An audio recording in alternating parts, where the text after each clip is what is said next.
오늘 두 번째 주제는 만성 신질환에서 심혈관 약물의 용량 조절에 대해서 서울의대 신장내과의 김세중 교수님의 강의를 준비했습니다.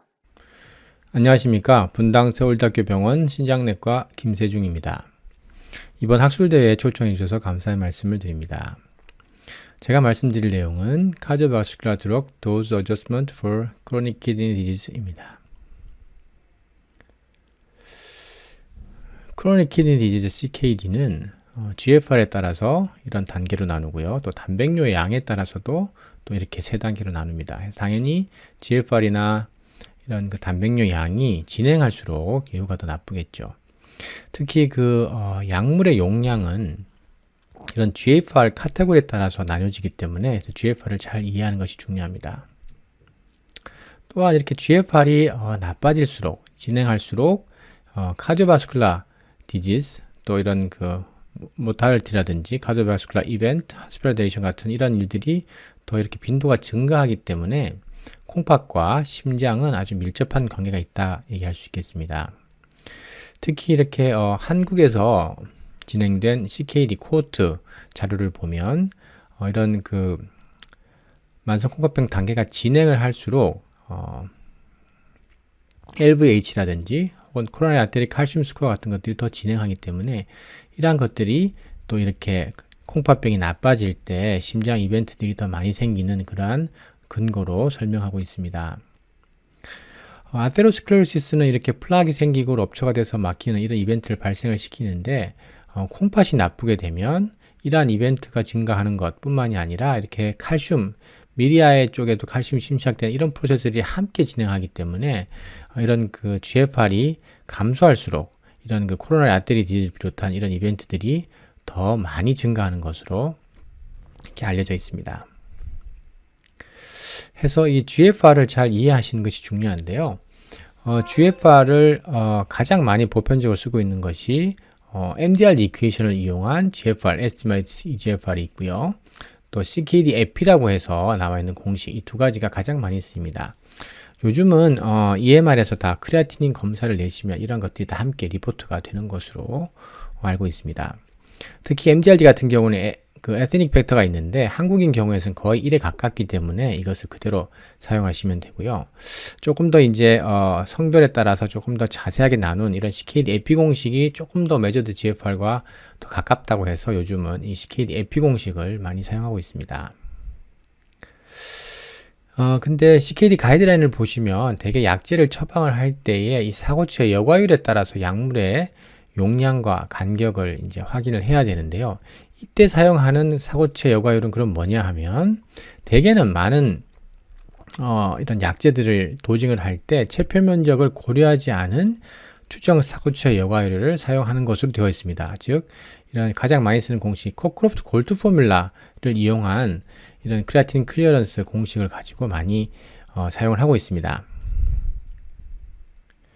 이게 지금 무슨 말이냐 하면 코크로프트 골드 포뮬라는 이제 1976년에 개발이 된 공식인데요. 이것은 단위가 크레아티닌과 에이지, 또 이런 체중, 또 이런 피메일 성별에 따라서 가지고 이제 크레아틴 클리어런스를 추정하는 것인데요. 이것은 단위가 밀리리터 퍼 미닛입니다. 그러니까 체표 면적이 여기에 고려가 되지 않은 것이죠. 그래서 이것이 가장 많이 사용된 공식이기 때문에 대개 이제 드럭 도징을 할 때의 가이드는 이것으로 보셔야 되는데 조금 더 이제 세부적으로 보면 여기 들어가는 웨이트를 어떤 것으로 넣느냐에 대해서도 좀 많이 발전이 있었습니다. 처음에는 액츄얼 바디 웨이트, 직접 측정한 웨이트를 바로 넣었었는데 이것이 비만한 경우에 잘 맞지 않는다 그래서 아이디얼 바디 웨이트를 넣으면 좋겠다 해서 아이디얼 바디 웨이트를 이러한 공식으로 계산을 해서 넣는 것으로 했는데 이것도 너무 비만한 경우에는 또 잘 맞지 않기 때문에 특히 액츄얼 바디 웨이트가 아이디얼 바디 웨이트의 30%가 이상이 되는 경우에는 아이디얼 바디 웨이트 말고 어저스티드 바디 웨이트 이런 공식으로 이런 계산을 해서 넣는 것이 조금 더 정확하겠다 해서 코크로프트 골드 포뮬라가 있긴 하지만 여기 넣는 웨이트는 액츄얼 바디 웨이트, 아이디얼 바디 웨이트, 어저스티드 바디 웨이트 등을 상황에 맞춰서 사용할 수 있다라고 하시면 되고요. 예외적으로 메폴민이라든지 실투 이니비터 같은 경우에는 이런 CKD-EPI 공식을 이용한 또 GFR을 가지고 나눈 것들이 있기 때문에 이런 예외적인 경우는 별도로 알아두시면 좋겠습니다. 특히 이런 액츄얼 바디 웨이트를 근거로 해서 크레아틴 클리어런스 이것을 가지고 이제 도징이 되어 있는 대표적인 약제들을 보면 다비가투란 또 리바록사반 이런 약제들이 이렇게 액츄얼 바디 웨이트를 근거로 해서 크레아틴 클리어런스로 도징을 되어 있는 약제들입니다. 이거에 대해서 나온 김에 이런 오랄 안티코아굴런트 테라피를 하는 약제들을 조금 살펴보면 이런 CKD 환자에서 이제 이런 그 베네핏과 함프를 보는 연구들 다 모아서 모아봤더니 실제로 아주 어드밴스드 된 CKD에서는 이런 환자들이 다 제외가 된 것을 확인이 됐습니다. 그래서 얼리 스테이지에서는 이런 노악들이 APB 있을 때 스트로크라든지 시스테믹 엠보리즘 다 좋게 해주고요. 블리딩 리스크도 낮춰주기는 하지만 이런 어드밴스 CKD 투석 환자분들에서는 자료가 아직 많이 부족하다 이렇게 언급이 되어 있습니다. 특히 이제 이런 약제들이 잘 봤더니 이런 리날 클리어런스가 적게는 27%, 많게는 한 85%까지 이렇게 많이 배출이 되기 때문에 콩팥 기능이 떨어질수록 이런 도즈 어저스트먼트를 꼭 해야 하는데요. 특히 이제 15 미만에서는 아예 자료가 없는 약제들이 대부분이고요. 미국에서는 이런 에픽사반인 경우에는 일부 도주 레커멘드를 하는 경우가 있긴 해서 이런 환자분들에서 꼭 써야 되겠다고 판단한다면 이런 근거를 좀 활용해 보시면 좋겠고요. 이것들을 조금 더 요약을 해서 보면 이건 유럽에서 나온 가이드인데 약제에 따라서 GFR이 50 기준으로 혹은 30 기준 혹은 15 기준에 따라서 약제별로 어떻게 도주 어저스먼트를 해야 되는지를 꼭 확인하고 사용하시기 바랍니다. 로몰클레그 헤파린 경우에도 이렇게 GFR이 감소하게 되면은 대부분은 스터디가 없는 경우가 많아서 사용을 하지 않는 것이 안전하고요. 꼭 사용을 해야겠다 하면 특히 29에서 15인 경우에는 에녹사파린이 연구가 있어서 하루에 한 번 주는 레지멘으로 사용해 볼 수가 있겠습니다. 다른 약제들도 비슷한 경향이 있는데요. CKD 스테이지 1, 2, 3인 경우에는 대부분 에비던스가 많은 경우가 되어 있지만 이게 이제 어드밴스인 경우에는 데이터가 없는 경우가 더 많기 때문에 이런 경우에서 약제를 쓸 때는 여기 있는 베네피셜한 이펙트를 예상하고 쓰긴 하겠지만 용량을 조금 더 낮게 시작을 한다든지 혹은 부작용이 더 나타날 가능성을 대비해서 모니터링을 조금 더 자주 한다든지 이러한 안전장치를 꼭 확인을 하시는 것이 중요하겠습니다. 예를 들어보면요, 이제 CKD 스테이지 4, 5가 있을 때 하트 펠리어가 있다. 그렇게 되면 AC미터 ARB를 쓴다고 하신다면 먼저 처음에 시작할 때 용량을 조금 더 낮춰서 하프 도즈 혹은 쿼터 도즈로 시작하는 약제들이기 때문에 이런 것들 주의가 필요하겠고요. 그리고 특히 미네랄 콜티코이드 리셉터 안타고니스트 같은 경우에는 권고가 되지 않기 때문에 사용하지 말거나 사용한다면 아주 최소량을 가지고 모니터링을 하면서 쓰는 것이 중요하겠습니다. 또 베타블로커도 마찬가지로 하프 도즈로 시작해야 되는 약제들이 있기 때문에 이런 약제들은 잘 확인하시고 팔로우업을 할 때 이런 하트 레이트라든지 애드버스 이펙트가 나타나지 않는지를 꼭 더 자주 확인을 하시는 것이 중요하겠습니다. 2020년도에 다이아베틱 키드니 디지즈의 가이드라인이 나와서 이 부분들을 조금 더 소개를 시켜드리겠습니다. 고혈압인 경우에는 단백뇨가 없을 때는 140에 90, 단백뇨가 있을 때는 130에 80을 이런 여러 가지 연구들을 토대로 이제 권고를 하고 있습니다. 이렇게 조금 더 스트릭트하게 컨트롤하는 경우에 그만큼 더 애드버스 이펙트가 더 잘 나타날 수가 있기 때문에 특히 일렉트로라이트 임밸런스라든지 또 키드니 펑션 저하, 또 올소스틱 하이포텐션 이런 것들이 있기 때문에 베네피셜한 이펙트를 예상을 하고 약은 쓰긴 하겠지만 이런 도즈를 이렇게 에스컬레이션을 잘 한다든지 애드버스 이펙트를 꼭 모니터링 하는 것을 염두에 두셔야 되겠습니다. 말씀드린 것처럼 S-이니비터 ARB 같은 경우에는 용량을 처음에 더 낮게 하프 혹은 쿼터 도즈로 시작하는 약제들이 있기 때문에 이런 것들을 확인하시는 것이 중요하겠습니다. 가장 이제 이런 S-이니비터 ARB를 쓸 때에 잘 보셔야 하는 것이 혈압, 하이포텐션이 생기지 않는지, 또 이런 GFR 감소가 없는지, 또 포타슘 증가가 없는지를 잘 보아야겠습니다. 예전에는 2004년만 하더라도 조금 감소 혹은 포타슘 증가가 있으면 바로 끊어라 이렇게 이제 많이 권고를 했었는데요.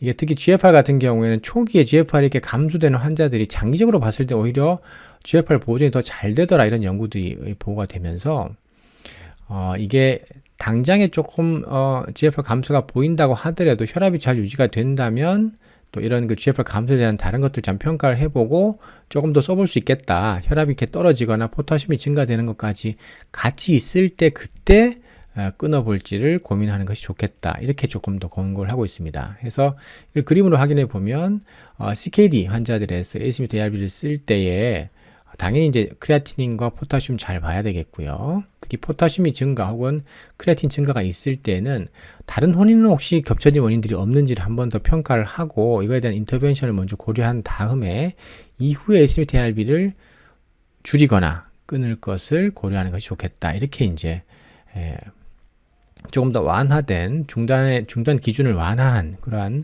레코멘드를 하고 있습니다. 그래서 ASMT-ARB를 줄이거나 끊는 기준은 다른 것들을 조금 더 확인해 본 다음에 끊는 것을 하거나 혹은 아주 어드밴스가 돼가지고 유레믹 심톰이 나타나신 경우에는 이런 증상 개선을 목적으로 투석 전까지 용량을 좀 줄여볼 수 있겠다 이렇게 권고하고 있고요. 컨비네이션 요법은 추천하고 있지가 않고 미네랄 코르티코이드 리셉터 안타고니스트 같은 경우에는 그 GFR 감소인데 포타슘이 리버서블하게 나빠질 수는 있기 때문에 특히 리펙터리 하이퍼텐션이 있을 경우에는 조심스럽게 써볼 수도 있겠다 이렇게 권고하고 있습니다. 포타슘이 증가되어 있을 때는 이런 것들을 함께 고민해야 되겠죠. 다이어트 에듀케이션이라든지 같이 먹는 약제라든지 또 감소시키는 약제를 병행해서 쓴다든지 이런 여러 가지 방법들을 함께 고려하는 것이 좋겠고요. 특히 이제 우리나라가 특히 포타슘 섭취를 많이 하는데 많이 하는 그런 그 주된 근거가 백미, 배추김치, 뭐 과일 같은 것도 있고 해조류, 미역이 특히 또 많다고 합니다. 커피 믹스도 있기 때문에 이런 것들을 같이 확인하시면서 에듀케이션 하는 것이 중요하겠습니다. 당뇨인 경우에는 이제 GFR이 감소할수록 CKD 스테이지가 진행을 할수록 이 저혈당 위험을 좀 줄이고 헤모글로빈 A1C의 타겟은 조금 더 높게 가져가는 이런 추세로 좀 경향이 바뀌게 됩니다. 당뇨 약제는 메폴민과 또 퍼스트라인으로 SGLT2 이니비터를 이제 권고하기 시작했는데 각각은 이제 GFR 사용하는 중단하는 기준이 있기 때문에 이런 것들을 꼭 확인하셔야 되겠고 이후에 세컨더리로 추가하는 약제들은 환자의 상황에 맞춰서 하트 페일러가 있다든지 혹은 체중이 또 비만하다든지 뭐 이런 것들을 함께 고려해서 세컨 라인을 선택하시는 게 좋겠다 이렇게 권고하고 있습니다. 특히 이런 그 리날 아웃컴, 단백뇨 감소라든지 이런 리날 아웃컴에 도움이 되는 약제들이 이제 많이 보고가 되고 있어서 특히 SH2 이니비터라든지 또 GLP-1 리셉터 아고니스트라는 건지 이런 것들을 많이 이제 추천을 하고 있습니다. 그래서 각각 약제별로 해서 GFR을 60 이상일 때 그대로 다 쓸 수가 있겠지만 GFR 감소 45 혹은 30 기준으로 해서 약제별로 시작하지 않거나 중단할 것을 권고하는 기준이 있기 때문에 약제를 사용할 때 이런 것들을 확인하시는 것이 중요하겠고요. SLP1 리셉터 아고니스트인 경우에는 GFR이 조금 더 감소된 경우에 쓸 수 있는 것이 이제 둘라그루타이드가 있겠고요. 이것이 특히 위클리 베이스로 투여하는 약제이기 때문에 우리나라에서는 가장 많이 처방되고 있는 GLP-1 아고니스트라고 알려져 있습니다. 리피드인 경우에는 특히 CKD 이 환자들에서는 50세 이상 또 GFR 60 미만인 경우에는 이런 그 리피드 로어링 에이전트를 사용하도록 권고하고 있고요. 그렇지 않은 경우에도 동반된 바스큘라 디지가 있다든지 당뇨 혹은 10년 리스크가 10% 이상인 경우에는 스타틴 제제 쓰는 것을 권고하고 있는데 사고체 여과율이 감소된 경우에는 이런 맥시멈 용량이 조금 줄어드는 약제들이 있기 때문에 이런 것들을 확인하시는 것이 중요하겠습니다.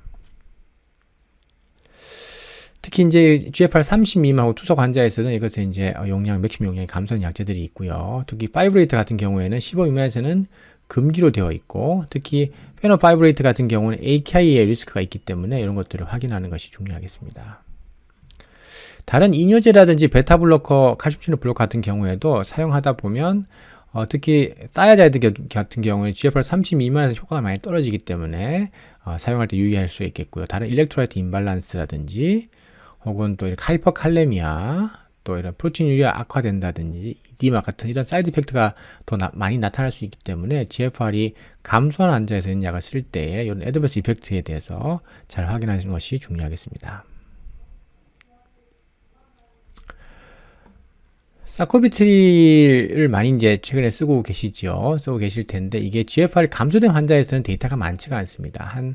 RCT 연구를 보면 GFR 감소를 완화시켜주는 효과는 뚜렷하지는 않지만 이런 환자에서도 여전히 카디오바스큘라 리스크를 줄여주는 에비던스는 있기 때문에 사용하는 것은 가능하겠다. 근데 이것이 특히 이것이 하이포텐션이라든지 하이퍼칼레미아 인시던스는 증가하는 것이 있기 때문에 그럴 경우에 용량을 어떻게 할지 또 중단할지 혹은 다른 또 같이 매니지먼트를 해야 되는 그런 요소는 없는지를 꼭 같이 확인하시는 것이 중요하겠습니다.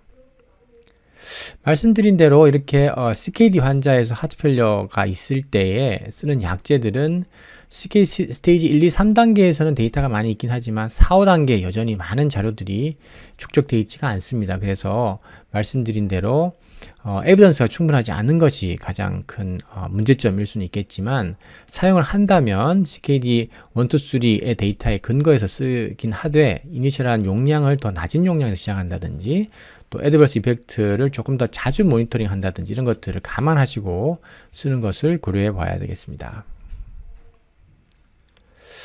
해서 이상을 좀 요약을 해보면요. 이제 말씀드린 내용이 CKD 환자에서 이런 카디오바스큘라 드럭을 쓸 때에 어떻게 하는 게 좋을까?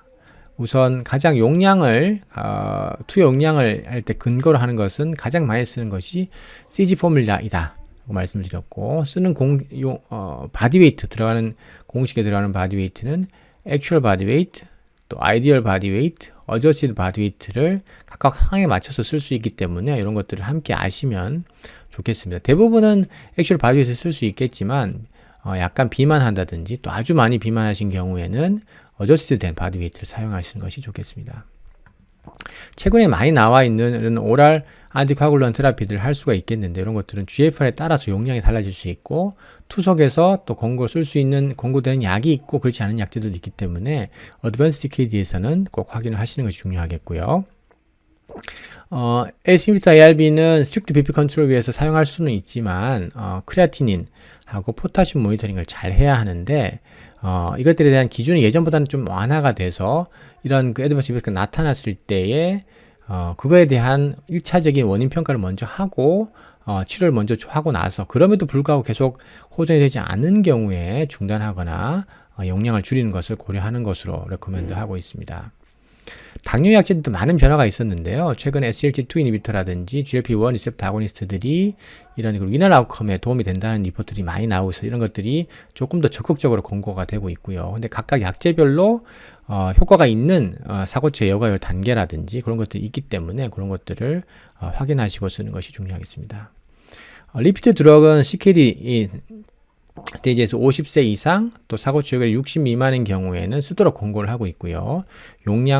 약제별로 추천되는 용량의 맥시멈 도즈가 조금씩 GFR 기능이 떨어질 때마다 좀 다르기 때문에 확인하시는 게 좋겠습니다. 사코비추리 같은 경우에는 데이터가 많지는 않지만 여전히 GFR이 낮은 환자에서도 하트페일러에 대한 이런 충분히 베네피셜 이펙트는 있긴 하되 저혈압이라든지 포타슘 증가에 대한 리스크는 여전히 가지고 있기 때문에 이것들은 앞서 말씀드린 이런 기준을 잘 확인하면서 약제를 사용하실 수가 있겠습니다. 네, 이상 발표를 마치겠습니다.